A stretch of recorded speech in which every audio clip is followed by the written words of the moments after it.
Sobra akong bilib kay Senator Marcoleta. Dahil hindi pa siya nakontento maging abogado ng mga diskaya. Nag-abogado pa siya sa China.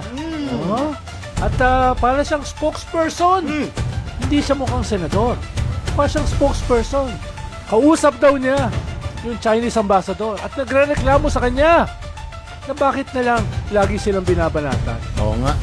Biro mo, ganun yung kanyang tanong. At sangayon siya na laging binabanatan ng China.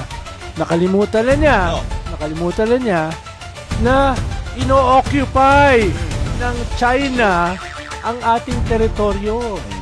Bahagi ng ating West Philippine Sea ay tinayuan nila ng mga artificial islands na nilagyan nila ng mga missile silos, submarine pens, Grabe. no? At napakaraming armas para tayo ay ma-intimidate, para tayo ay matakot, para maging launching pad nila, para lalo pang sakupin yung napakayaman natin na West Philippine Sea.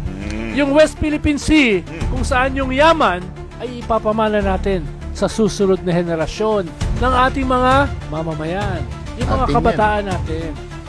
Tapos, meron kang senador, no, na sobrang kapal ang muka, na naging spokesperson, hindi lamang ng mga magnanakaw, kung hindi ng mga invaders.